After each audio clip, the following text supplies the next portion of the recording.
Karena meninggalkan yang haram ini penting supaya pelaksanaan kita untuk nyucruk galur cek urang sudah menapaktilasi para waliullah ini tidak ternoda oleh apa? Oleh sesuatu yang di dalam tubuh kita ada keharaman. Kita berzikir kepada Allah Subhanahu wa taala tapi ada haram di dalam badan kita. Bagaimana Allah mau terima?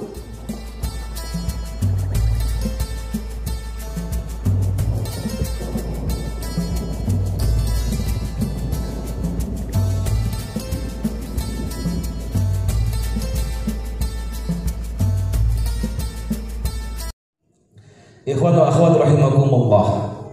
Manaqib tadi menceritakan bahwa Syekh Ahmad Kanji beliau begitu mahabbahnya kepada Tuan Syekh Abdul Qadir Jailani. Beliau belum pernah berjumpa dengan Syekh Abdul Qadir, tapi mahabbahnya sudah ada duluan. Sudah muncul rasa cintanya kepada beliau. Justru karena rasa cinta itulah yang membuat Syekh Ahmad Kanji mendapatkan penghargaan dari Tuan Syekh Abdul Qadir Jailani. Beliau sudah mengazamkan, tidak hanya berniat. Beda antara niat dengan azam. Ya. Kalau niat saja ya keinginan, ya niat saja itu kalau nggak langsung diwujudkan, maka itu hanya sekedar keinginan saja. Tapi ketika niat sudah diwujudkan itu menjadi azam, ya. Nah, Tuan Syekh Ahmad Kanji itu kemudian mengazamkan dirinya untuk menjadi murid Tuan Syekh Abdul Qadir Jailani. Mahabbah sekali beliau, meskipun belum pernah berjumpa dengan beliau Tuan Syekh Abdul Qadir Jailani. Rupa-rupanya ini pun terjadi kepada kebanyakan ikhwan akhwat yang mereka kemudian menjadi berguru kepada guru kita pengersa abah. Itu meskipun pengersa abah secara jasmaniah sudah tidak ada di alam dunia, justru malah setelah beliau tidak ada di alam dunia makin banyak orang yang berbondong-bondong untuk mendapatkan talqin zikir daripada beliau pengersa abah melalui para wakil talqinnya. Alhamdulillah, saya punya teman di Kota Mobagu. Kota Mobagu itu di Provinsi Sulawesi Utara, dari Manado ke selatan sekitar 3-4 jam. Mereka itu ikhwan-ikhwan baru yang ditalqin justru setelah pengersa abah wafat. Itu. Dan banyak sekali ikhwannya, ada ratusan di sana. Ya, alhamdulillah. Dibina melalui pertama oleh pengersa UA, ya, karena bukan pengasas yang pertama kali talqin zikir di sana teman kami saudara Haji Alfian itu mendapatkan talqin zikir di Sukabumi. Kemudian karena sendirian ngamalkan di sana, berdoa kepada Allah Subhanahu wa taala agar banyak teman, agar banyak lagi kawan-kawan yang berzikir, maka Allah kasih.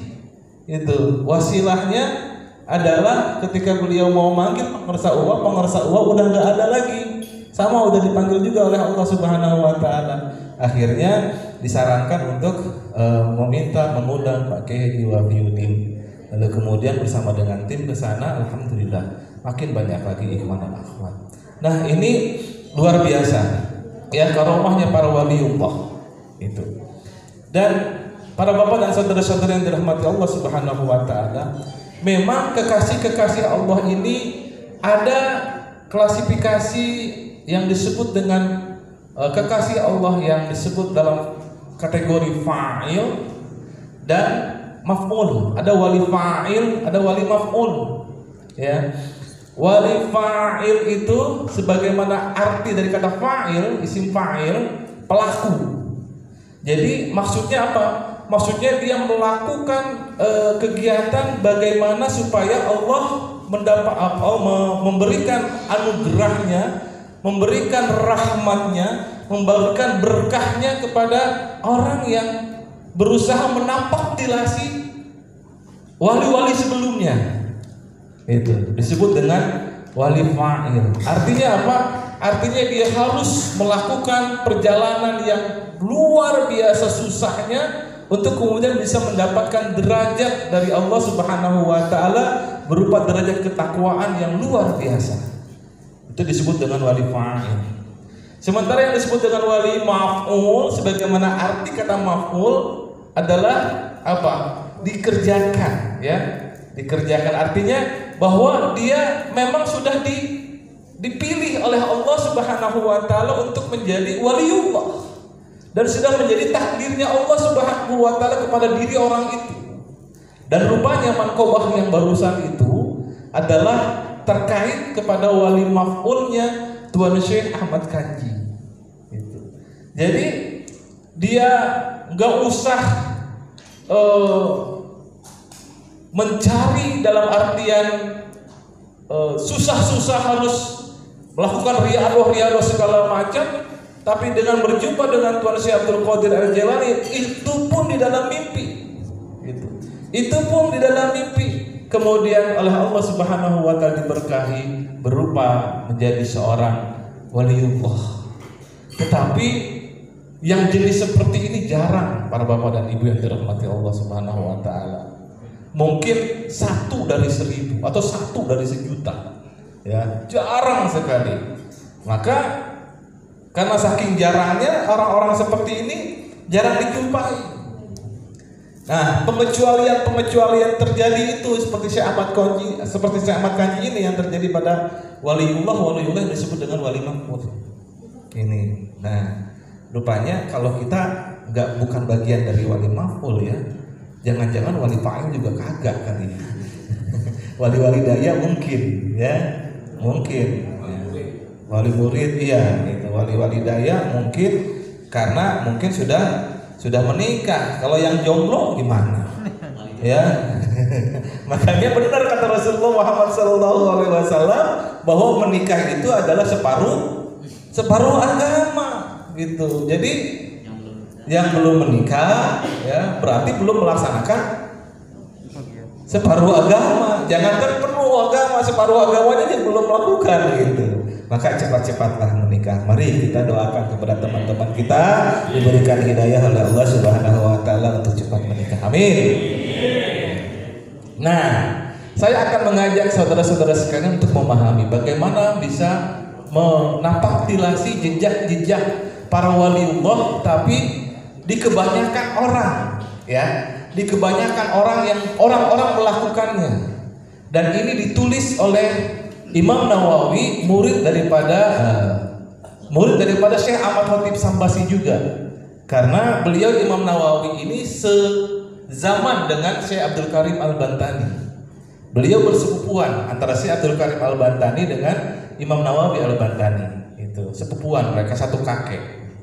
Di dalam kitab tipisnya yang disebut dengan Maqasidut Tasawuf, Imam Nawawi rahimahullah ya, beliau menjelaskan tentang maqasid. Maqasid itu bentuk jamak dari kata qasada ya. Bentuk jamak dari kata qasada. Maksud qasada ya. Maksud atau tujuan daripada tasawuf. Beliau jelaskan dalam kitabnya itu ada yang disebut dengan prinsip utama thariqah. Apa saja prinsip utama thariqah? Yang pertama, taqwallah fi sirri wal alaniyah. Yang pertama, prinsip utama berthariqah itu adalah bertakwa kepada Allah fi sirri wal alaniyah, yaitu dalam keadaan rahasia ya, secara batin ya, wal alaniyah, dan terang-terangan secara lahir. Jadi kalau lagi sendirian dan lagi rame, lagi berjamaah, takwanya nggak berubah. Itu. Kalau lagi rame kayak di sini di majelis taklim seperti ini, di majelis zikir ini, ya, melakukan zikir itu, ya, maunya banyak. Kenapa? Karena bareng-bareng. Tapi coba kalau di rumah sendirian, ya, tilu deui, ada yang sabaraha, tilu lagi, 3 lagi gitu, ya. Ini mas saya nunjuk kepada diri saya sendiri, Pak, ya. Kalau lagi sendirian begitu tuh kadang-kadang tuh, ubak ini pagawe ya, masih banyak pekerjaan, kau lah di jamak gitu. Rukhsah ini kayak gitu kan, kemudahan ini. Itu. Nama takwa Allah, takwa kepada Allahnya ini baik dalam keadaan nggak ketahuan orang lain nggak tahu, maupun dalam ketahuan orang lain, walaupun dalam orang lain tahu, itu nggak berubah, ya. Itu maksudnya takwa Allah fi sirri wal alaniyah. Kemudian yang kedua, itba'us sunnah fil aqwali wal af'al. Maksudnya apa? Mengikuti jejak sunnah Nabi Muhammad SAW dalam ucapan maupun tindakan. Gitu. Gimana caranya Ustaz? Ya zaman sekarang banyaklah bagaimana mengetahui sunnah Rasulullah Muhammad SAW. Handphonenya ada dipegang, tinggal googling bagaimana Rasulullah SAW melakukan tindakan-tindakan yang bisa kita contoh, ya. Banyak sekali. Kalau zaman dulu kan susah, orang harus belajarnya dengan cara belajar hadis dulu, kan begitu ya. Hadisnya pun gak cukup satu, kutubus sittah, 6 kitab itu, ya. Kalau mau tekun lagi tambah lagi 3 lagi jadi kutubut tis'ah. Tapi zaman sekarang udah belajar ya, gitu ya. Tinggal baca saja, kemudian tinggal kita terapkan.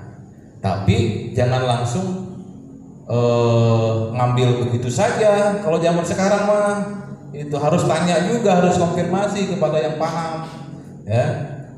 Mentang-mentang ada kemudahan di Google, tapi kemudian tiba-tiba belajarnya cukup dengan Google. Nah, berkahnya kurang, ya, berkahnya kurang. Yang ketiga, prinsip utama thariqah adalah al-i'radu 'anil khalqi fil iqbal wal idbar.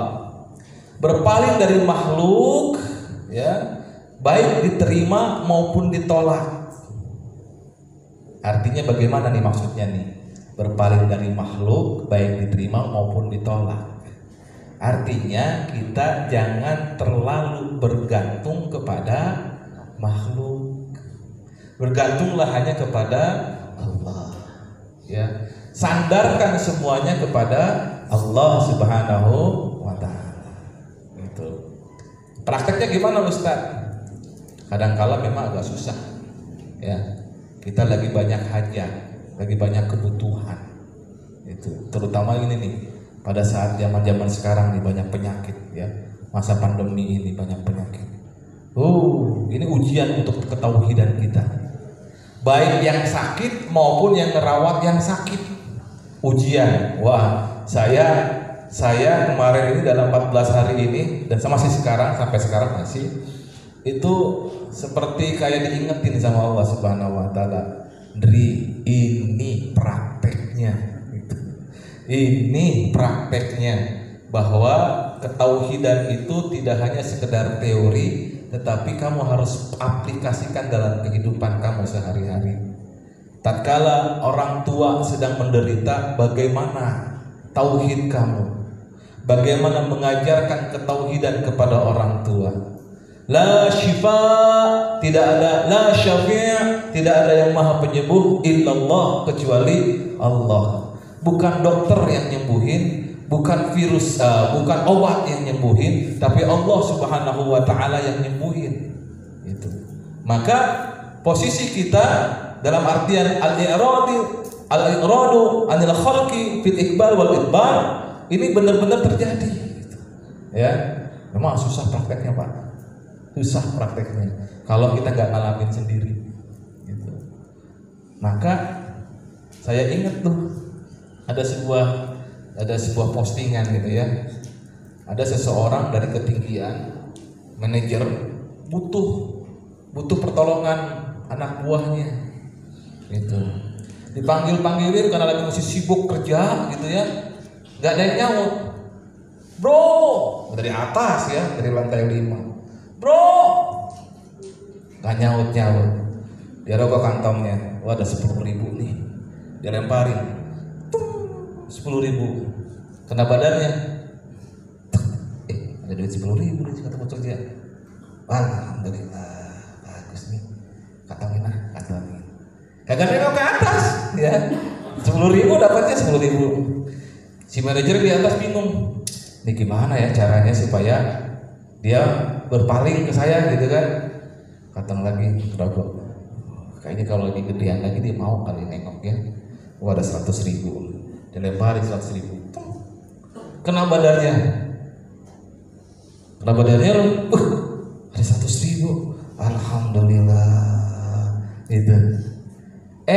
Gak nengok lagi ke atas. Gitu ya. Wah, ini rupanya harus dengan yang lain caranya gitu. Dia ambil batu, dilemparin, kena, baru dia nengok ke atas. Woi, gue panggil-panggil, sudah nyaut-nyaut, bertimbuk baru mau lo gitu kan. Ini kayak kita ini. Dikasih nikmat, gak pernah mau berpaling ke Allah Subhanahu wa Ta'ala. Nikmat yang kecil dianggapnya biasa aja. Nikmat yang gede, alhamdulillah. Tapi nggak mau berpaling kepada Allah Subhanahu wa Ta'ala. Tapi giliran kena musibah, baru. Gitu. Ini analogi sederhana tentang supaya kita tidak bersandar kepada makhluk. Kita harus bersandar kepada Allah Subhanahu wa Ta'ala semata. Oke, yang keempat, ar-ridha 'anillahi ta'ala fil qalil wal katsir. Yaitu ridha kepada Allah Subhanahu wa Ta'ala dalam memandang anugerah sedikit atau banyak. Ya, ini pelajaran penting ini dalam menggerakkan keyakinan kita kepada Allah Subhanahu wa Ta'ala. Kebanyakan kita kan begini, dari dulu sampai sekarang nih nasib nggak berubah-ubah, masih aja jomblo, gitu kan? Nggak ada yang mau sama saya, gitu kan? Nggak ada yang jomblo kan di sini? Nggak ada satu maksudnya. Ada lagi, dari dulu sampai sekarang miskin terus, kapan kayaknya, gitu kan?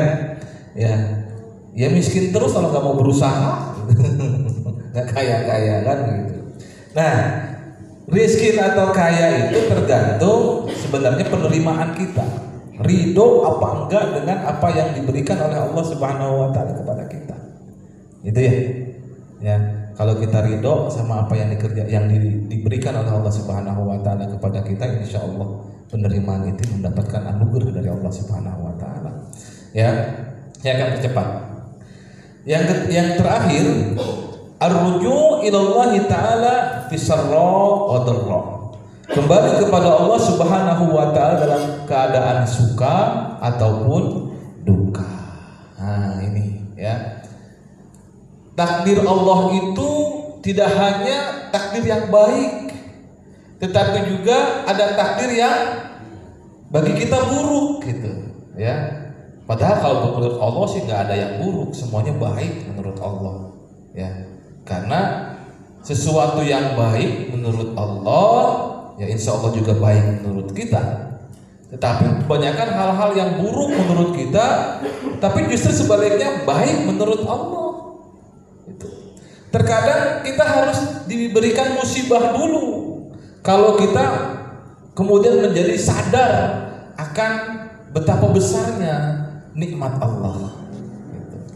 Kita tidak akan merasakan nyamannya hidup dalam kondisi kena AC kalau kita nggak pernah kepanasan, ya nggak Pak? Ya, kalau biasanya panas gitu, kemudian kita main ke puncak merasakan sejuk, kita tidak akan merasakan senang dalam kesejukan kalau kita tidak panas. Gitu. Paham maksud saya? Paham ya? Terkadang kita tidak sadar bahwa kesehatan itu penting, bahwa kesehatan itu mahal. Justru kita menyadari bahwa kesehatan itu mahal karena kita sakit. Maka yang sekarang ada ini jangan dulu ya, bukan jangan dulu, artinya gini, jangan baru bersyukur ketika sudah sakit. Paham yang maksud saya ya? Jangan baru bersyukur ketika sudah sakit. Bersyukurlah ketika masih dalam keadaan sehat. Makanya benar tuh Pak Eko ngingetin teman-teman khalwat. Alhamdulillah. Alhamdulillah. Mana Pak Haji itu? Ya. Hembuskan napas, tarik napas, alhamdulillah. Oksigen mahal kata beliau gitu. Bener oksigen mahal Pak. Oh ibu saya kemarin oksigen sehari itu bisa 5 tabung yang besar Pak. Itu sehari itu. Untuk gak pakai ventilator. Alhamdulillah segitu juga gitu. Ya, subhanallah. Ya.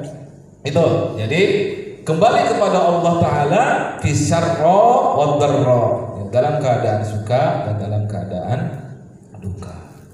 Nah, bagaimana aplikasinya dari 5 prinsip utama ini? Nah, aplikasinya untuk takwa kepada Allah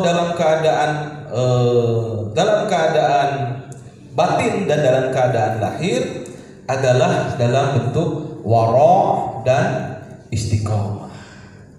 Ini gimana Ustaz penjelasannya waro dan istiqomah? Ini lanjutkan nih Pak, udah jam 10:30 nih. Bu, lanjut Bu. Ibu-ibu kalau mau pulang sih nggak apa-apa, udah malam ya 10:30. Tapi kalau bapak-bapak ini jago melekan nih kayaknya ya. Ya, hitung-hitung riadoh aja deh ya, insya Allah ya. Untuk waro, Imam Al-Ghazali menjelaskan waro ini dalam beberapa hal. Ya, yang pertama beliau klasifikasikan waro. Yang pertama adalah waraul adil, waro adil. Yang kedua adalah waraus sholihin, waronya orang-orang saleh. Yang ketiga waraul muttaqin, waronya orang-orang takwa. Yang keempat adalah waraus shodiqin, waronya orang-orang yang siddiq. Jadi bentuknya seperti piramida. Yang paling dasar itu yang paling banyak. Tapi di antara yang paling banyak itu justru sedikit di antara awam. Ya. Orang awam itu susah untuk melakukan hal. Jangankan hal-hal yang paling tinggi, waraul shodiqin. Waraul adil aja agak susah. Apa itu waraul adil? Waraul adil itu adalah meninggalkan yang haram. Ya. Meninggalkan yang haram. Untungnya kita ada di kalangan religius. Di Betawi itu orang-orang sudah diajar untuk dekat dengan agama sejak kecil. Ya, Betawi. Gitu. Tetapi makin kesini makin jarang. Karena apa? Karena sudah menjadi teknologi sudah masuk ke rumah-rumah, akhirnya anak-anak udah malas belajar. Ya, dulu saya tinggal di Semanan Pak, Kaideres, Cengkareng, dekat Cengkareng. Gitu. Dari umur 7 tahun sampai umur 11 tahun situ, ikut orang tua jadi kontraktor, tukang kontrak maksudnya. Gitu. Ya, itu kecil saya itu bisa baca Quran di Betawi ya, di Semanan itu baca Quran saya. Bisa disitu diajarin sama Ustaz Aang namanya. Tuh, subhanallah. Mudah-mudahan beliau diberikan rahmat oleh Allah Subhanahu wa taala. Kalaupun meninggal diampuni dosa-dosanya oleh Allah Subhanahu wa taala. Jadi sudah paham ya mengenai Al-Qur'an gitu. Dan semestinya kita pun menjadi paham bahwa hal-hal yang haram itu harus ditinggalkan. Tapi sekarang agak tipis bagaimana cara meninggalkan yang haram, apalagi kalau sudah ada riba. Waduh, susah ya. Makanya kita dalam rangka menjadi alternatif ekonomi, kita mendirikan BMT Nasuha. Ya, Baitul Mal wa Tamwil Nasuha, wahana sufi pengusaha. Tujuannya apa? Tujuannya membantu ikhwan TKN untuk bertransaksi ekonomi sesuai dengan syariah. Gitu. Maka yang belum daftar menjadi anggota BMT Nasuha, kami masih terbuka kok pintunya, luas Pak. Silakan datang dari pukul 8 sampai pukul 16.00. Kalau udah jadi anggota gampang, kita mau pengen punya modal untuk usaha, insya Allah gitu bisa. Maka bergabunglah dengan BMT Naswa. Si Ustaz mentang-mentang pengurus BMT Naswa. Iya, ini perlu saya sampaikan, ini penting saya utarakan sebagaimana Gus Baharudin ini ya. Karena meninggalkan yang haram ini penting supaya pelaksanaan kita untuk nyucruk galur cek urang Sunda menapak tirasi para waliullah ini tidak ternoda oleh apa? Oleh sesuatu yang di dalam tubuh kita ada keharaman. Kita berzikir kepada Allah Subhanahu wa taala tapi ada haram di dalam badan kita. Bagaimana Allah mau terima? Sementara kita minta sama Allah tapi bobolokot lumpur. Cek urang Sunda deui. Bolokot apa bobolokot? Ya, semua badannya dilumuri oleh lumpur. Bobolokot teh begitu, ya. Ledug kata orang Betawi, ledug sama lumpur. Maka pelan-pelan ya, pelan-pelan transaksi-transaksi kita yang non syariah kita ganti kepada syariah. Insya Allah. Ya paling enggak ada warawil adil lah, gitu ya. Ada pembersihan. Meningkatlah dari warau adil kemudian ke warau sholihin. Nah ini ninggalinnya nggak aja ninggalin yang haram Pak, tapi ninggalin yang subhat. Kayak gimana yang subhat? Ada yang tahu nggak? Yang subhat? Sesuatu yang meragukan. Ya betul. Contohnya gimana Pak? Contohnya? Ini ada di pekerjaan kita sehari-hari nih Pak. Ini yang kosan. Di kosan kita rame sama teman-teman. Ceritanya mau ke warung, ya. Di sana, pas mau buka pintu, itu banyak sendal. Ada sendal kita, ada sendal teman. Gitu. Bukannya sendal kita yang kita pakai, malah sendal teman yang kita pakai. Tapi nggak pakai ngomong sama teman kita, enak aja kita pakai. Itu halal apa haram?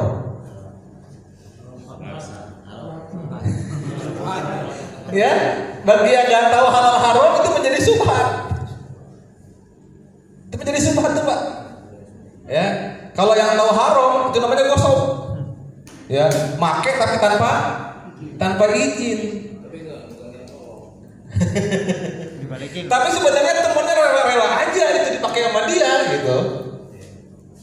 Tapi secara sesuai dengan syariat itu nggak berhak dipakai oleh dia. Nah, warung solid itu yang meninggalkan hal seperti itu Pak. Banyak Pak pulpen di kantor. Ya, pulpen di kantor. Kagak minjem. Ambil aja pakai. Subhan. Nggak minta izin.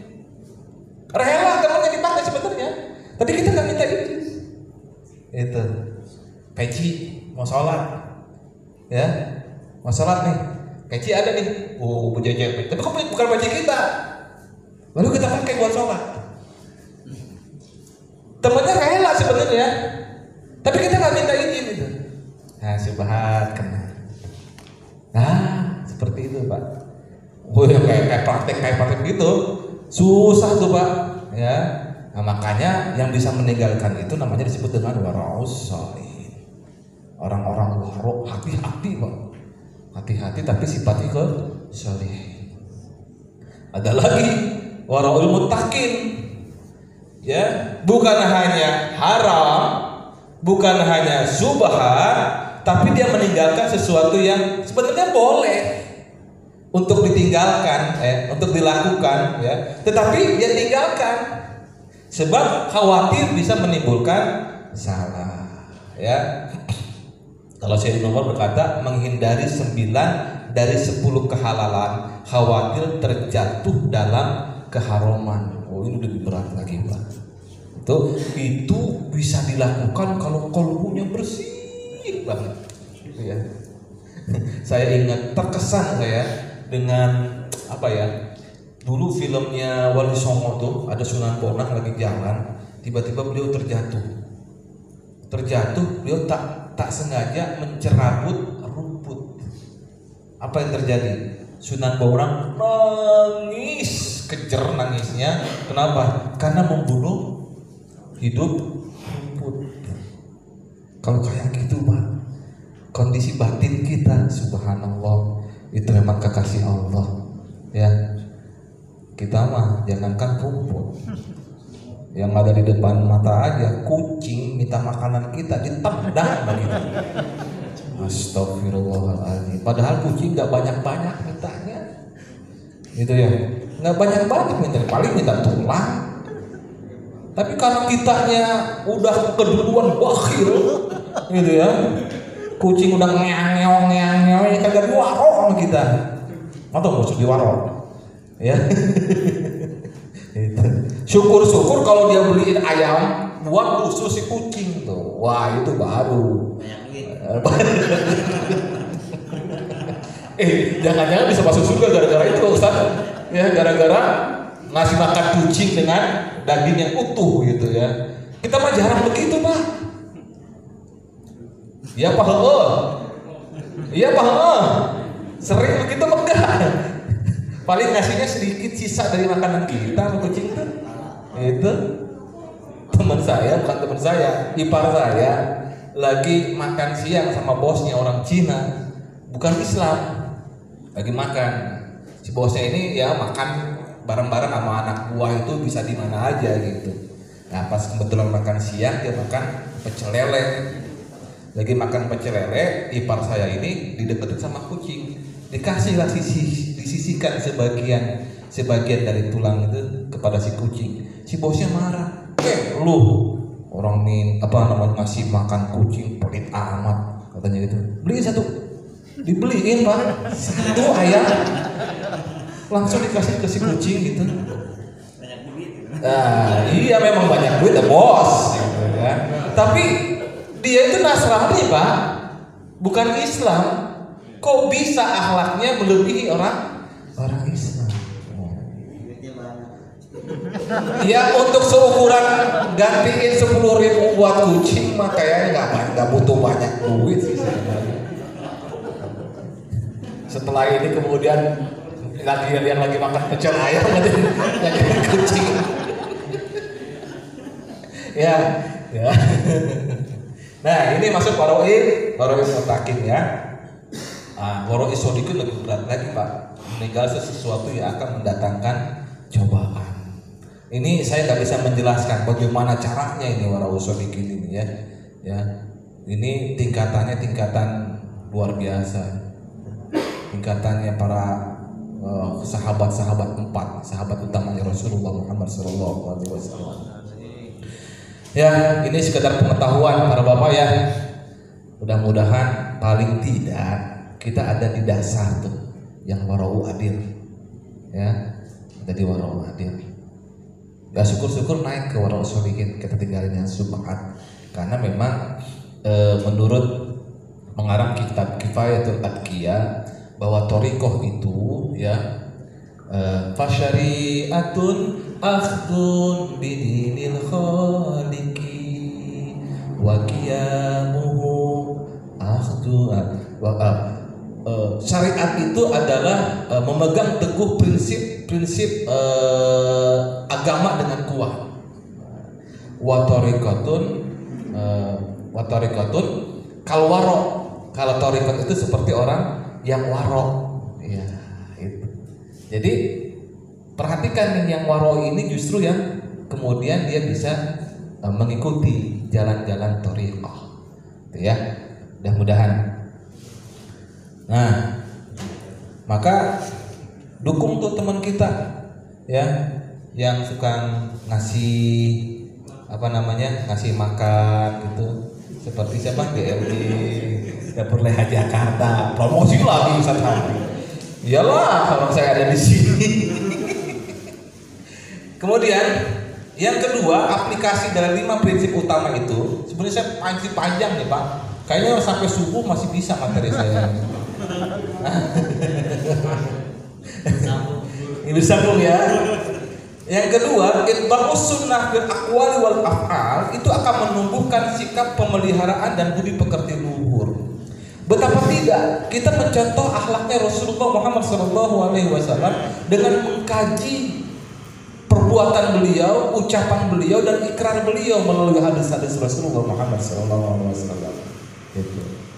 Ya, yang paling bisa kita pelajari adalah kitab yang disusun oleh guru kita, kitab Miftahus Sudur. Praktekkan kitab Miftahus Sudur dalam kehidupan kita sehari-hari, insya Allah Pak, insya Allah kita akan menjadi seperti guru kita Syekh Ahmad Sohibul Wafa Tajul Arifin, yang beliau juga sudah menjadi seperti Rasulullah Muhammad SAW. Maka mudah-mudahan kita bisa kaji kitab Miftahus Sudur lagi ya. Kita bikin kajian lagi kitab Miftahus Sudur, insya Allah setelah almarhum Kiai Haji Abu Arif tiada, ya mudah-mudahan beliau oleh Allah Subhanahu Wa Taala diampuni segala kesalahannya dan diterima amal baiknya. Beliau Kiai Haji Abu Arif pernah membimbing kita dalam kitab Miftahus Sudur, tapi insya Allah masih banyak yang bisa mengkaji kitab Miftahus Sudur. Ada Ustadz Andi ya, kita juga yang sudah mendapatkan bimbingan dari Ustadz Abu Arif juga insya Allah bisa menyampaikannya, insya Allah ya. Yang ketiga, bagaimana praktek al-iqrar al-khalqi fil iqbal wal idbar adalah berbentuk kesabaran dan ketawakalan. Ya. Ridho ya, menyandarkan semuanya kepada Allah Subhanahu wa taala. Tidak menyandarkan kepada makhluk. Artinya disitulah ujian terhadap kesabaran kita. Bagaimana Allah memberikan ujian kepada kita, kita sabar, sandarkan semuanya hanya kepada Allah Subhanahu wa taala. Saya yakin semua dari kita punya dapat ujian dari Allah. Masing-masing ujiannya berbeda-beda. Kalau saya ngebadek Pak, atau ngebadek banyak banget ujiannya, banyak banget. Karena memang mungkin waktu remajanya banyak dosa tuh, Pak. Ya. Anak STM Pak, anak STM pasti ya tahu sendiri anak STM. Tapi saya di antara anak STM termasuk alim Pak, nggak pernah tawuran. Anak STM Pak banyak tawuran gitu ya. Ini mah nggak pernah tawuran Pak, diamnya di bengkel melulu ya, kerjain logam melulu. Makanya disayang sama guru. Kenapa ngebantuin guru melulu gitu ya? Ya banyak dosa, makanya banyak ujiannya Pak. Ya makanya ketika dapat ujian itu dari Allah, ini ngapus dosa, gitu. Ya, sabar, tawakal kepada Allah. Aplikasi ar-ridha 'anillahi ta'ala fil qalil wal katsir adalah qanaah dan pasrah. Ini lebih tinggi dari sekedar sabar dan tawakal. Qanaah dan pasrah ini lebih tinggi. Bentuknya seperti apa? Ya nanti deh bisa dialami sendiri gitu. Sebab kalau diomongin aja ini masuk kuping kanan keluar kuping kiri. Manusia itu baru dia sadar kalau dia ngalamin sendiri. Paham maksud saya?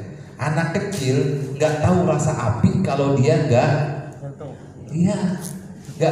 kena rasa api itu. Maka dia akan ninggalin api kalau dia udah kepanasan ya gitu. Yang ketiga, yang terakhir, sikap ar-ruju' ilallahi ta'ala fi sarra wa dharra itu ya, kita kembali kepada Allah dalam keadaan sempit dan dalam keadaan lapang. Aplikasinya adalah terhadap pujian dan rasa syukur ketika suka dan duka, mengembalikan kepada Allah ya. Pujian dan rasa syukur ketika suka ya, dan mengembalikan kepadanya ketika duka. Ya, alhamdulillah, alhamdulillah, alhamdulillah. Setiap kondisi kita alhamdulillah.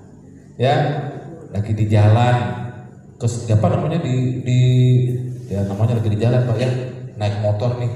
Terutama kalau motornya udah pengen motor-motor yang urusannya 150 cc ke atas tuh, pengen yang ngebut melulu.